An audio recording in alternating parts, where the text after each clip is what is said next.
Studio ರೆಕಾರ್ಡಿಂಗಲ್ಲಿ ಪಕ್ಕದ ಕೋಣೆಯಲ್ಲಿ ಬಿಸ್ಮಿಲ್ಲಾ ಖಾನ್ ಶಹನಾಯಿ ನುಡಿಸ್ಬೇಕು. ಸರಿ, ಜಾನಕಿ ಹೇಳಿ ಮುಗಿಸಿದ್ರೆ ಈ ಕಡೆಯಿಂದ ಶಹನಾಯಿ ಬರ್ತಾನೆ ಇಲ್ಲ. ಜಿ.ಕೆ. ವೆಂಕಟೇಶ್ ಭಾಳ ಆತಂಕದಿಂದ ಓಡಿ ಬಂದು ನೋಡಿದ್ರಂತೆ, ಯಾಕೆ ಏನು ಹೆಚ್ಚು ಕಮ್ಮಿ ಆಯಿತು ಅಂತ. ಬಿಸ್ಮಿಲ್ಲಾ ಖಾನ್ ಕ್ಯಾ ಮೀಟಿ ಆವಾಜ್ ಬೇಟಿ ಅಂತ ಹೇಳಿ ಬೆರಗಾಗಿ ಕುತ್ಕೊಂಡ್ಬಿಟ್ಟಿದ್ರು. ಅಂದರೆ ಒಂದು ಪಾತ್ರಕ್ಕೆ ಏನು ಬೇಕು ಅನ್ನೋದನ್ನು ಅಣ್ಣ ಅವರು ಬಹಳ ಅದ್ಭುತವಾಗಿ ಅರ್ಥ ಮಾಡಿಕೊಂಡು ಅದನ್ನು ಅಭಿನಯಿಸ್ತಾ ಹೋಗೋರು. ಒಂದು ಹಾಸ್ಯ ಪಾತ್ರಕ್ಕೆ ಕೂಡ ಘನತೆಯನ್ನು ತರೋದು ಅಣ್ಣವರಿಗೆ ಬಹಳ ಅದ್ಭುತವಾಗಿ ಗೊತ್ತಿತ್ತು. ಅದು ಕೊಡುಕೊಳ್ಳುವಿಕೆ ಪರಂಪರೆ ಇದೆಯಲ್ಲ, ಅದು ಅಣ್ಣವ್ರು ಬಹಳ ಅದ್ಭುತವಾಗಿ ಮಾಡ್ಕೊಂಡು ಬರೋರು. ಇವರು ಯಾರ್ಯಾರ್ದೋ ಇನ್ಫ್ಲುಯೆನ್ಸ್ ಮಾಡಿ ಬೆಂಚ್ ಕಾರ್ ಬುಕ್ ಮಾಡಿದ್ರು.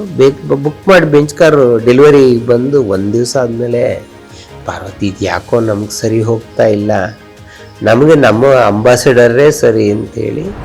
ಯೋಗ ನಮ್ಮ ಜೀವನದಲ್ಲಿ ಬಂದಿದ್ದು ಕೂಡ ಒಂದು ಯೋಗನೇ ಅಂತ ಅಣ್ಣವರು ಮಾತದು. ಯೋಗ ಮಾಡಬಾರ್ದು ಅಂತ ಡಾಕ್ಟರ್ ಹೇಳಿದ್ರು, ಆದರೂ ಕಣ್ತಪ್ಪಿಸಿ ಯೋಗ ಮಾಡೋರು. ಯೋಗ ಬಿಟ್ಟಿರೋಕೆ ಆಗ್ತಾ ಇರಲಿಲ್ಲ. ಒಂದ್ಸಲ ಹಿಂಗೆ ಭಾರತ ಮೇಲೆ ಅವ್ರಿಗೆ ಹೇಳ್ರಿ, ಅವ್ರಿಗೆ ಯೋಗ ಮಾಡಬೇಡ್ರಿ ಅಂತಂದರೆ, ಏನು ಆಸನಗಳು ಮರ್ತೋಗಿರುತ್ತಲ್ಲ ಅದನ್ನು ಒಂದ್ಸಲ ನೆನಪು ಮಾಡ್ಕೊಳ್ಳೋಣ ಅಂತ ಮಾಡ್ತೀನಿ ಅಷ್ಟೇನೆ ಅಂತ ಭಾರತಮ್ಮ ನಗ್ತಾ ಇದ್ರು. ನಮ್ಮ digital partners Shakti silk route, unity building, J C ರಸ್ತೆ, ಬೆಂಗಳೂರು. ಮನೆಯಲ್ಲಿ ಕುಳಿತು ಬ್ರಾಹ್ಮಣ ವಧುವರ ಮಿಶ್ರಣಿ ಮಾಡಲು ಒಂದು ಸುವರ್ಣಾವಕಾಶ. ಸಂಪರ್ಕಿಸಿ ಅನುರಾಗ ಮ್ಯಾಟ್ರಿಮೋನಿ. ಜಗತ್ತನ್ನು ನೋಡೋಣ ಬನ್ನಿ, ನಮ್ಮೊಂದಿಗೆ ನಡೆಸಿ ಧಾರ್ಮಿಕ ಯಾತ್ರೆ. ಇನ್ನೊಂದು ವಿಕ್ರಮ್ ಶ್ರೀನಿವಾಸ್, ಸನಾದಿ ಅಪ್ಪಣ್ಣ ಕೂಡ ಕೃಷ್ಣಮೂರ್ತಿ ಪುರಾಣಿಕರ ಕಾದಂಬರಿ. ಅದನ್ನು ಓದ್ಬಿಟ್ಟು ಬಹಳ ಜನ ಹೇಳಿದ್ರು, ಅಣ್ಣ ಈ ಪಾತ್ರ ಮಾಡಬೇಡಿ, ನಿಮ್ಗೆ ಅದು ಇಷ್ಟ ಆಗಲ್ಲ, ಇದು ಹೊಂದಲ್ಲ ನಿಮಗೆ, ಇದು ವಯಸ್ಸಾದ ಪಾತ್ರ ಇದು ಅಂತಿಲ್ಲ. ಅಣ್ಣವ್ರಿಗೆ ಆ ಕಾದಂಬರಿ ಭಾಳ ಇಷ್ಟ ಆಗಿತ್ತು. ಇಲ್ಲ ಮಾಡೇ ಮಾಡ್ತೀನಿ ಅಂಥೇಳಿ ಅದನ್ನು ಮಾಡಿದ್ರು ಅವರು. ಅದಕ್ಕೆ ನಿಮಗೆ ಜಿ.ಕೆ. ವೆಂಕಟೇಶ್ ಸಂಗೀತ ನಿರ್ದೇಶಕರು. ಜಿ.ಕೆ. ವೆಂಕಟೇಶ್ ಒಂದೇ ಮಾತು ಹೇಳಿದ್ರು, ಅಣ್ಣ ಇದು ಶಹನಾಯಿ ಬಿಸ್ಮಿಲ್ಲಾ ಖಾನ್, ಕರ್ನಾಟಕದಲ್ಲಿ ಶಹನಾಯಿ ನುಡಿಸೋರು ಬಿಸ್ಮಿಲ್ಲಾ ಖಾನ್ ಒಬ್ಬರೇ, ಭಾರತದಲ್ಲಿ ಬಿಸ್ಮಿಲ್ಲಾ ಖಾನನ್ನು ನೀವು ಕರ್ಕೊಂಡು ಬನ್ನಿ.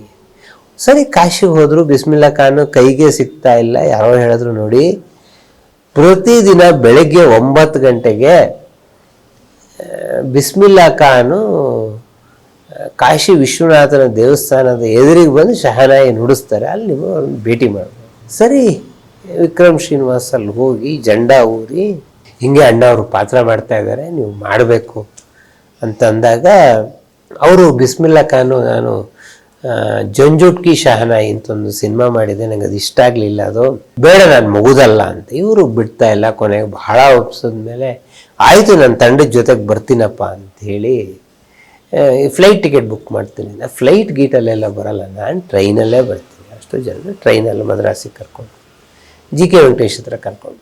ಜಿ.ಕೆ. ವೆಂಕಟೇಶು ಸಿನಿಮಾದ ಕತೆ ಹೇಳಿದಾಗ ಇಂತಿಂಥ ಪೋರ್ಷನ್ನು ಇಂತಿಂಥದ್ದು ಬೇಕು.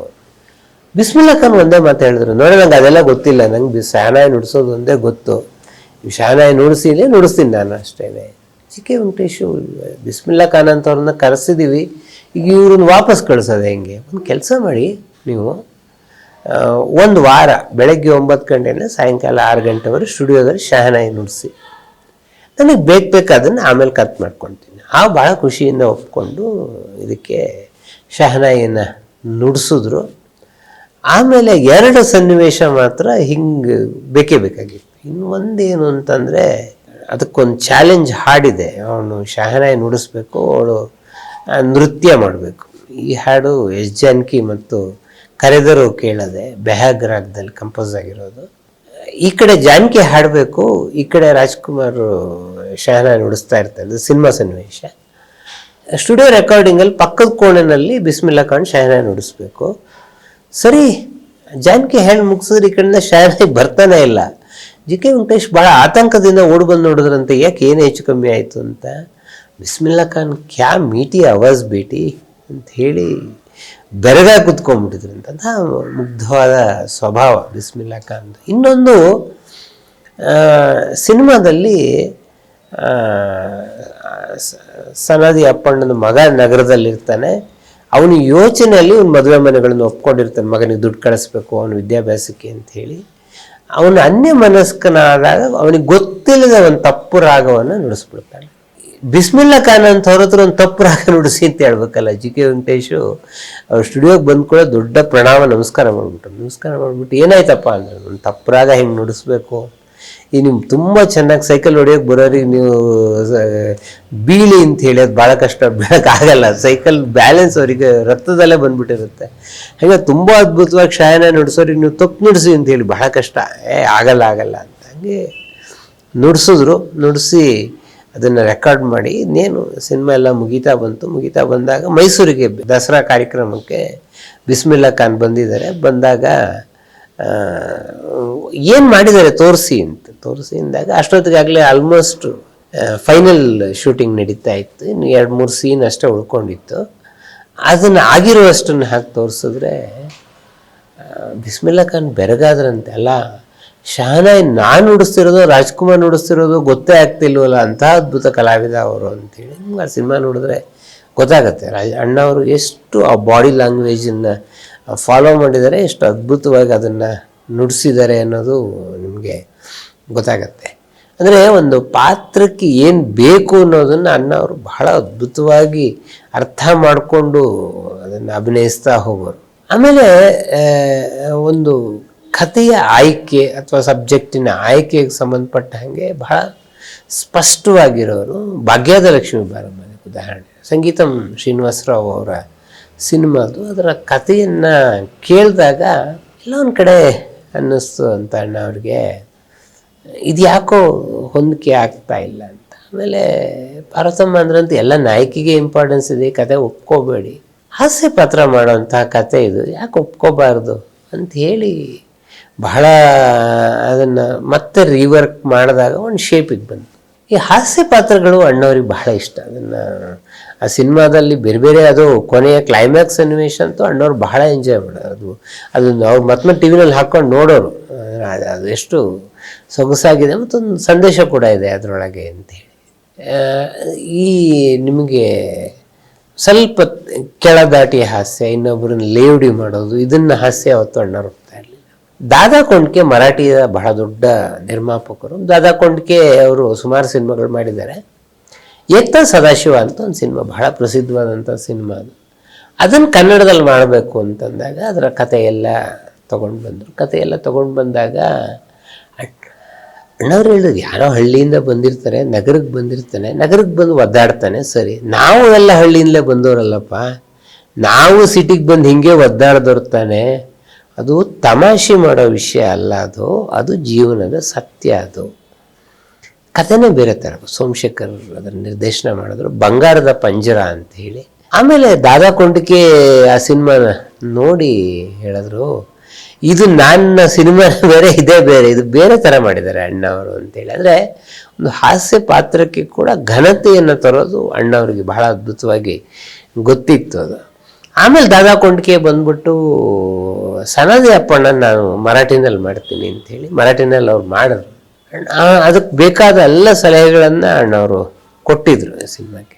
ಹೀಗೆ ಅಂಥರದೊಂದು ಕೊಡುಕೊಳ್ಳುವಿಕೆ ಪರಂಪರೆ ಇದೆಯಲ್ಲ, ಅದು ಅಣ್ಣವ್ರು ಬಹಳ ಅದ್ಭುತವಾಗಿ ಮಾಡ್ಕೊಂಡು ಬರೋರು. ಹಾಗೆ ಅಣ್ಣವ್ರಿಗೆ ಈ ಬೈಕ್ ಕಾರುಗಳ ಕ್ರೇಜ್ ಬಹಳ ಇತ್ತು. ಅವರು ಒಂದು ಸಣ್ಣ ಕತೆ, ಅದು ನಾನು ನೀನು ಜೋಡಿ ಅಂತ ಹೇಳಿ ಸುಧಾ ವಾರಪತ್ರಿಕೆಯಲ್ಲಿ ಆನಂದ್ ಅವರು ಬರೆದಂಥ ಕತೆ. ಅದು ನಾನಿನ್ನ ಮರೆಯಲಾರೆ ಸಿನಿಮಾನ ಮಾಡಿದ್ರು. ನಾನಿನ್ನ ಮರೆಯಲಾರೆ ಸಿನಿಮಾದಲ್ಲಿ ಬಹಳ ಅದ್ಭುತವಾದ ಕಥೆಗಳಿದೆ. ಆಪರೇಷನ್ ಜಾಕ್ಪಾಟ್ನಲ್ಲಿ ಲಕ್ಷ್ಮಿ ಅವರಿಗೆ ನಾಯಕಿಯಾಗಿದ್ದರು. ಇಷ್ಟು ವರ್ಷದ ನಂತರ ಲಕ್ಷ್ಮಿ, ಮತ್ತು ಅಷ್ಟೊತ್ತಿಗಾಗಲೇ ಜೂಲಿ ಚಿತ್ರದ ನಂತರ ಲಕ್ಷ್ಮಿ ಬಹಳ ಪ್ರಸಿದ್ಧರಾಗಿದ್ದರು ಭಾರತದಾದ್ಯಂತ. ಲಕ್ಷ್ಮಿಯನ್ನು ಮತ್ತೆ ಕರೆತಂದಂಥ ಸಿನಿಮಾ ಅದು. ಸೊ ಲಕ್ಷ್ಮಿ ಈ ಚಿತ್ರದಲ್ಲಿ ಅಭಿನಯ ಮಾಡಿದ್ರು.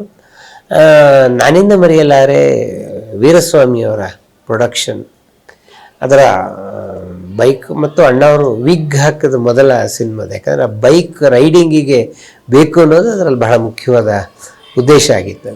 ಆ ಬೈಕ್ ರೇಸ್ಗಳನ್ನು ಎಷ್ಟು ಅದ್ಭುತವಾಗಿ ಅಣ್ಣವ್ರು ಮಾಡಿದ್ದಾರೆ ಅಂತಂದರೆ, ಅದು ಜಾವಾ ಮೋಟಾರ್ ಕಂಪ್ನಿ ಅವಾಗ ಬಹಳ ಪ್ರಸಿದ್ಧವಾಗಿತ್ತು. ಜಾವಾ ಬೈಕ್ಗಳು ಅವಾಗ ಬಹಳ ಪ್ರಸಿದ್ಧವಾಗಿತ್ತು. ಅದರಲ್ಲಿ ಅನೇಕ ಸನ್ನಿವೇಶಗಳಲ್ಲಿ ಇವರು ಡ್ಯೂಪ್ ಇಲ್ಲದೆ ಅಣ್ಣವರು ಆ್ಯಕ್ಟ್ ಮಾಡಿದ್ದಾರೆ ಅನ್ನೋದು ಬಹಳ, ಅದು ಭಗವಾನ್ ಒಂದು ಸನ್ನಿವೇಶವನ್ನು ನೆನಪು ಮಾಡ್ಕೊಳ್ಳೋರು. ಒಂದು ಸಿನಿಮಾದಲ್ಲಿ ಪರ್ಟಿಕ್ಯುಲರ್ ಆಗಿ ಒಂದು ಕಾರು ಹೇರ್ಪಿನ್ ಕರ್ವಲ್ಲಿ ಟರ್ನ್ ಆಗಿ ಒಂದು ಪರ್ಟಿಕ್ಯುಲರ್ ಪಾಯಿಂಟಲ್ಲಿ ಬಂದು ನಿಂತ್ಕೋಬೇಕು, ಇದಕ್ಕೆ ನಾನೇ ಮಾಡ್ತೀನಿ ಅಂತ ಅಣ್ಣವ್ರು ಮಾಡಿದ್ರು.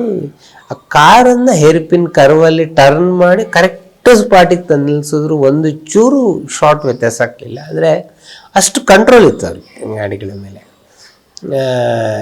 ಅವ್ರಿಗೆ ಅಂಬಾಸಿಡರ್ ಕಾರು ಬಹಳ ಇಷ್ಟ. ಅಣ್ಣವ್ರ ಹತ್ರ ಅಂಬಾಸಿಡರ್ ಕಾರೇ ಕೊನೆವರೆಗೂ ಇದ್ದಿದ್ದು. ಅವರು ಬೆಂಚ್ ಕಾರು ಒಂದ್ಸಲ ಬಂದು ಒಂದು ದೊಡ್ಡ ಕ್ರೇಜ್, ಬೆಂಚ್ ಕಾರು ಎಲ್ಲರೂ ತಗೊಳ್ಳೋರು. ಅವ್ರಿಗೆ ಬೆಂಚ್ ಕಾರು ಅಂತ ಬಂದಾಗ ಇವರು ಯಾರ್ಯಾರ್ದೋ ಇನ್ಫ್ಲುಯೆನ್ಸ್ ಮಾಡಿ ಬೆಂಚ್ ಕಾರ್ ಬುಕ್ ಮಾಡಿದ್ರು. ಬುಕ್ ಮಾಡಿ ಬೆಂಚ್ ಕಾರು ಡೆಲಿವರಿ ಬಂದು ಒಂದು ದಿವಸ ಆದಮೇಲೆ, ಪಾರ್ವತಿ ಇದು ಯಾಕೋ ನಮ್ಗೆ ಸರಿ ಹೋಗ್ತಾ ಇಲ್ಲ, ನಮಗೆ ನಮ್ಮ ಅಂಬಾಸಿಡರೇ ಸರಿ ಅಂಥೇಳಿ ಪ್ರೇಮದ ಕಾಣಿಕೆ ಸಿನಿಮಾದಲ್ಲಿ ಬಾನಿಗೊಂದು ಎಲ್ಲೇ ಎಲ್ಲಿದೆ ಹಾಡಿದೆ. ಅದರಲ್ಲಿ ಬರುವ ಅಂಬಾಸಿಡರ್ ಕಾರು ಅಣ್ಣವ್ರದ್ದೇ. ಅದು ಆ್ಯಕ್ಚುಲಿ ಅದು ಭಾಳ ಇಷ್ಟಪಟ್ಟು ಆ ಕಾರಿನ ಸನ್ನಿವೇಶವನ್ನು ಅವ್ರು ಮಾಡೋರು. ಆಮೇಲೆ ಅವರು ಟಿ ವಿನಲ್ಲಿ ಯಾವ್ದಾದ್ರು ಕಾರಿನ ಗೀಸ್ ಎಲ್ಲ ಬಂದರೆ ಅದನ್ನು ಬಹಳ ಕುತೂಹಲದಿಂದ ನೋಡೋರು. ಬೈಕ್ ರೇಸು, ಕಾರ್ ರೇಸು ಇದೆಲ್ಲ ಬಹಳ ಇಷ್ಟಪಟ್ಟು ನೋಡುವಂಥವ್ರು. ಆಕಸ್ಮಿಕ ಸಿನಿಮಾ ನಂದಿ ಬೆಟ್ಟದಲ್ಲಿ ಶೂಟಿಂಗ್ ಆಗ್ತಾ ಇರುವಾಗ ಸುಂದರ್ ರಾಜ್ ಅವರು ಆ ಸಿನಿಮಾದಲ್ಲಿ ಒಂದು ಪಾತ್ರ ಮಾಡಿದರು. ಅವ್ರು ಹೋಗ್ತಾ ಇದ್ದಾರೆ, ಅವರ ಏನೋ ಸೈಡ್ ಗ್ಲಾಸಲ್ಲಿ ನೋಡಿದ್ರೆ ಅಣ್ಣವ್ರ ಕಾರ್ ಹಿಂದೆ ಬರ್ತಾ ಇರುವಾಗ ಸುಂದರ್ ರಾಜ್ ಅಣ್ಣವ್ರಿಗಿಂತ ಮುಂಚೆ ನಾವು ಕಾರ್ ತೊಗೊಂಡು ಹೋಗೋದು ಬೇಡ ಅಂಥೇಳಿ ಮುಂದೊಂದು ಸ್ಪಾಟಲ್ಲಿ ನಿಲ್ಸಿದ್ರು ಕಾರ್. ಅಣ್ಣವ್ರ ಕಾರ್ ಪಾಸ್ ಆಗಲಿ, ಆಮೇಲೆ ನಾವು ಹೋಗೋಣ ಅಂತ. 10 ನಿಮಿಷ ಆಯಿತು, 1/4 ಗಂಟೆ ಆಯಿತು, ಅರ್ಧ ಗಂಟೆ ಆಯಿತು, ಅಣ್ಣವ್ರ ಕಾರೇ ಬರಲಿಲ್ಲ. ಇವರು ವಾಪಸ್ ಕಾರ್ ಟರ್ನ್ ಮಾಡಿಕೊಂಡು ಏನಾಗಿದೆ ನೋಡೋಣ ಅಂಥೇಳಿ ಹೋದರೆ ಅಲ್ಲಿ ಕಾರ್ ಕೆಟ್ಟೋಗ್ಬಿಟ್ಟಿದೆ ಅಣ್ಣವ್ರದ್ದು. ಅವರು ಅಲ್ಲಿ ನಿಂತ್ಕೊಂಡು ನೋಡ್ತಾ ಇದ್ರು. ಇವ್ರು ಹೋಗಿ, ಅಣ್ಣ ಏನಾಯಿತು ಅಂತ. ಎಲ್ಲ ಕಾರ್ ಕೆಟ್ಟೋಗ್ಬಿಟ್ಟಿದೆ, ಅವನು ರಿಪೇರಿಯವನು ಮಾಡಲಿ, ಅಣ್ಣ ಒಂದು ಕೆಲಸ ಮಾಡಿ ನನ್ನ ಕಾರಲ್ಲೇ ಬಂದ್ಬಿಡಿ, ನಾನು ಶೂಟಿಂಗಿಗೆ ಹೋಗ್ತಾ ಧಾರಾಳವಾಗಿ ಶೂಟಿಂಗ್ ಯಾಕೆ ನಿಂತೋಗ್ಬೇಕು, ನಡಿ ಹೋಗೋಣ. ಆವಾಗ ಕಾರಿನ ಹಿಂದಿನ ಸೀಟ್ನಲ್ಲಿ ಇವ್ರು ಏನೇನೋ ಬುಕ್ಸು ಅದು ಕ್ಯಾಸೆಟ್ಟು ಏನೇನೋ ಇಟ್ಟಿದ್ರು. ಇಲ್ಲ ಸರಿ ಮಾಡಿ, ಅಣ್ಣ ಸ್ವಲ್ಪ ಕೊಳೆ ಇದೆ, ತಪ್ಪು ತಿಳ್ಕೊಬೇಡಿ ಕಾರ್ ಹಿಂದೆ. ಅಯ್ಯೋ ಸುಂದರ್ ರಾಜ್ ಅವರೇ, ಇದೇನು ಹಿಂಗೆ ಹೇಳ್ತೀರಿ, ನಾವೆಲ್ಲ ಪಾತ್ರ ಮಾಡ್ತಿದ್ವಲ್ಲ ಆ ಕಾಲಕ್ಕೆ, ಕುರಿ ಮಂದೆ ತುಂಬೋರು ನಮ್ಮನ್ನೆಲ್ಲ ಕಾರಲ್ಲಿ, ಹಂಗೆ ಬೆಳೆದೋರು ನಾವು. ಮನುಷ್ಯ ಎಷ್ಟು ಎತ್ತರಕ್ಕೆ ಇದ್ರೆ ಆ ಬೆಳೆದ ದಾರಿ ಇದೆಯಲ್ಲ ಅದು ಬಹಳ ಅದ್ಭುತವಾಗಿ ಅವ್ರಿಗೆ ನೆನಪಲ್ಲಿತ್ತು. ಮತ್ತು ನಾನು ಎಲ್ಲಿಂದ ಬಂದೆ ಅನ್ನೋದು ಅಣ್ಣವರ ಮನಸ್ಸಲ್ಲಿ ಕೊನೆವರೆಗೂ ಇತ್ತು. ಅದಕ್ಕಿದೆಯಲ್ಲ ಬಹಳ ದೊಡ್ಡ ಉದಾಹರಣೆಗಳು ಅಂತ ಹೇಳ್ಬೋದು. ಅಣ್ಣ ಅವರು ಜೀವನದಲ್ಲಿ ಬಹಳ ನೋವಿನ ಘಟನೆ, ಅದು ನಾವು ಯಾರು ಮರೆಯಲಾರದಂತಹ ಘಟನೆ. 108 ದಿನಗಳ ಕಾಲ ಅವರು ವೀರಪ್ಪನ್ ಸೆರೆವಾಸದಲ್ಲಿ ಇದ್ದಿದ್ದು. 108 ದಿನಗಳ ಸೆರೆವಾಸದ ಬಗ್ಗೆ ಅವರು ಅನೇಕ ಕಡೆ ಮಾತಾಡಿದ್ದಾರೆ. ಸೊ ಅದಾದಮೇಲೆ ನಾನು ಅವ್ರನ್ನ ಭೇಟಿ ಮಾಡಿದ್ದು ಕಮ್ಮಿ. ಆದರೂ ಕೆಲವು ಬಹಳ ಕುತೂಹಲಕಾರಿ ಸಂಗತಿ ನನಗೆ ಬಹಳ ಇಂಟ್ರೆಸ್ಟಿಂಗ್ ಅಂತಂದರೆ, ಅಣ್ಣವರು ಈ ಥರದ್ದು ಯಾರಿಗೂ ಅನ್ನೋ ಸಿನಿಮಾದಲ್ಲಿ ಅವ್ರ ಮೇಲೆ ಒಂದು ಹಲ್ಲೆಗೆ ಪ್ರಯತ್ನ ನಡೆದ ಮೇಲೆ ಅವರಿಂದ ಬಚಾವಾಗಿ ಬಂದಾಗ ಅದನ್ನು ಆ ಘಟನೆ ವಿವರಿಸಬೇಕಾದ್ರೆ ಅವರು ಸುತ್ತ ಇವ್ರಿಗೆಲ್ಲರೂ ಪ್ರೊಟೆಕ್ಟ್ ಮಾಡಿದ್ರೆ ಕೈ ತೋರಿಸಿ ಯಾರೋ ಹೊಡೆಯೋಕೆ ಟ್ರೈ ಮಾಡೋರು. ಅದು ಹೆಂಗೆ ಟ್ರೈ ಮಾಡ್ತಿದ್ರು ಅಂತ ಅಭಿನಯಿಸಿ ತೋರಿಸೋರು. ಅಂದರೆ ಅಂಥದ್ದೊಂದು ಆಪತ್ತಿನಲ್ಲಿದ್ದರೂ ಕೂಡ ಅವ್ರ ಕಲಾವಿದ ಹೆಂಗೆ ಜೀವಂತ ಆಗಿರ್ತಿದ್ದ ಅಂತ ಹೇಳಿ ಈ ವೀರಪ್ಪನ ಘಟನೆ ಸಂದರ್ಭದಲ್ಲೂ ಕೂಡ ಹೇಳೋರು. ನೋಡಿ, ಅವನಿಗೆ ನನಗೊಂದು ಭಾಳ ಕುತೂಹಲ ಇತ್ತು.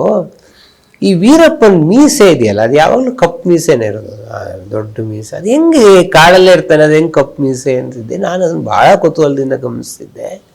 ಬಣ್ಣ ಹಚ್ಕೊಳ್ಳೋಣಪ್ಪ ಅವನು, ಪ್ರತಿದಿನನೂ ಬಣ್ಣ ಹಚ್ಕೊಳ್ಳೋನು, ಒಂದು ಸಣ್ಣ ಬಿಳಿ ಕಂಡ್ರೂ ಬಣ್ಣ ಹಚ್ಕೊಳ್ಳೋನು.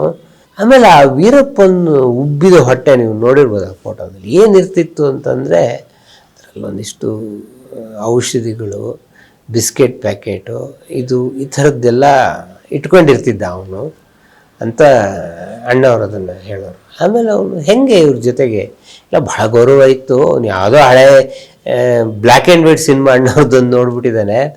ನೋಡ್ಬಿಟ್ಟು ಅಣ್ಣವರು ಅದನ್ನು ತುಂಬ ಚೆನ್ನಾಗಿ ಆ್ಯಕ್ಟ್ ಮಾಡ್ತಾರೆ ಅಂತ ಹೇಳೋರು. ಈ ಕೆಲವು ಪದಗಳು ಬಹುಶಃ ಅಣ್ಣವ್ರು ಮಾತ್ರ ಬಳಸೋದು. ತಮಿಳು ಚೆನ್ನಾಗಿ ಮಾತಾಡೋನು, ಖರ್ಚಿಗೆ ಬೇಕಾದಷ್ಟು ಕನ್ನಡನೂ ಬರೋದು ಅವನಿಗೆ, ಅಂದರೆ ಅಷ್ಟು ಕನ್ನಡ ಗೊತ್ತಿತ್ತು ಅವನಿಗೆ ಅಂಥೇಳಿ. ಆಮೇಲೆ ಇವ್ರನ್ನ ಏನು ಬಿಡಿಸ್ತಾ ಇದ್ದ ಅಂದರೆ ಹಾಡು ಹೇಳಿ ಅವನ ಎದುರಿಗೆ ಯಾರಪ್ಪ ಹಾಡು ಹೇಳ್ತಾರೆ. ಮೊದಲನೇ ದಿವಸನೇ ಅಣ್ಣವ್ರು ಭಾಳ ಸ್ಪಷ್ಟವಾಗಿ ಹೇಳಿದ್ರಂತೆ, ನೋಡಪ್ಪ ಈ ನಮ್ಮ ಜೊತೆ ಹುಡುಗರು ಏನಿದೆಯೋ ಅದೇ ವ್ಯವಸ್ಥೆನೇ ನನಗೂ ಮಾಡಿಕೊಡು, ನನಗೆ ಸ್ಪೆಷಲ್ ಟೆಂಟು ಸ್ಪೆಷಲ್ ಹಾಸಿಗೆ ಏನೂ ಮಾಡಬೇಡ ಅಂತ. ಅದಾದಮೇಲೆ ಅವ್ನು ಒಪ್ಕೊಂಡು ಅದಕ್ಕೇನೂ ಇಲ್ಲ. ಒಂದೇ ಒಂದು ಕಷ್ಟ ಅಂತಂದರೆ ಶ್ರೀಧರಮೂರ್ತಿಗಳೇ, ಕೊಳಲು ನುಡಿಸೋನು ಹಾಕೋ ಅವನ ನಾದ ತಾಳವಿಲ್ಲದ ಆ ಕೊಳಲು ಕೇಳೋಕ್ಕಾಗ್ತಿರ್ಲಿಲ್ಲ, ಬಿಡೋಕ್ಕಾಗ್ತಾ ಇರಲಿಲ್ಲ. ಅಂದರೆ ಅದನ್ನೆಲ್ಲ ಅವರು ಎಂಟರ್ಟೈನ್ ಮಾಡಿದರು ಅದನ್ನು ಅವರು. ಆಮೇಲೆ ನೋವಿನ ಕಾಲು ನೋವು ಅಂದಾಗ ನೋವಿನ ಎಣ್ಣೆ, ಅದು ಉಡದಿಂದ ಮಾಡಿದ ನೋವಿನ ಎಣ್ಣೆ. ಒಂದು ಸಲ ಅಣ್ಣವರು ಮಾಂಸದ ಸಾರು ಮಾಡ್ತೀನಿ ನಾನು ಅಂತೇಳಿ ಮಾಂಸದ ಸಾರು ತೊಗೊಂಡು ಬಂದಿದ್ದ. ಇದೆಲ್ಲ ಅಣ್ಣವ್ರಿಗೆ ಅಂದರೆ ಆ ವೀರಪ್ಪನ ಸಂದರ್ಭದಲ್ಲಿ ಕೂಡ ಅವ್ರಿಗೆ ಕಲಾವಿದ ಬಹಳ ಇದ್ದ. ನನ್ನನ್ನು ಕಾಪಾಡಿದ ಯೋಗನೇ ಅಂತ ಹೇಳೋರು. ಆ ಸಂದರ್ಭದಲ್ಲಿ ಕೂಡ ನಾನು ಯೋಗ ಮಾಡಿದ್ರಿಂದ ಅವ್ನು ಇಷ್ಟು ದೂರ ಕರ್ಕೊಂಡು ಹೋದ, ಇಷ್ಟು ದೂರ ಮಾಡಿದ್ರೂ ನಾನು ಇರೋದಕ್ಕೆ ಸಾಧ್ಯ ಆಯಿತು ಅನ್ನೋದು ಅವ್ರ ಮನಸ್ಸಲ್ಲಿ ಬಹಳ ಇತ್ತು. ಯೋಗ ನಮ್ಮ ಜೀವನದಲ್ಲಿ ಬಂದಿದ್ದು ಕೂಡ ಒಂದು ಯೋಗನೇ ಅಂತ ಅಣ್ಣವರು ಮಾತದು. ತುಂಬ ಚೆನ್ನಾಗಿ ಯೋಗಗಳನ್ನು ಮಾಡೋರು. ಕೊನೆಗೆ ಮಂಡಿ ನೋವು ಬಂದಾಗ ಯೋಗ ಮಾಡಬಾರ್ದು ಅಂತ ಡಾಕ್ಟ್ರ್ ಹೇಳಿದ್ರು. ಆದರೂ ಕಣ್ತಪ್ಪಿಸಿ ಯೋಗ ಮಾಡೋರು. ಅವ್ರಿಗೆ ಯೋಗ ಬಿಟ್ಟಿರೋಕ್ಕಾಗ್ತಾ ಇರಲಿಲ್ಲ.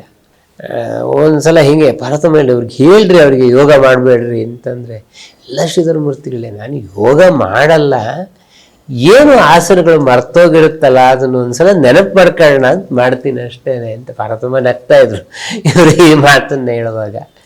ಸೊ ಅವರ ಆರೋಗ್ಯದ ಗುಟ್ಟು, ಅವ್ರಿಗೆ ಆಪ್ರೇಷನ್ನು ಬೇಡ, ತನ್ನ ಪಾಡಿ ತಾನು ಇದು ಬಿಡಬೇಕು. ಇದು ಅಣ್ಣವ್ರಿಗೆ ಇದ್ದಂಥ ಬಹಳ ದೊಡ್ಡ ಶಕ್ತಿ.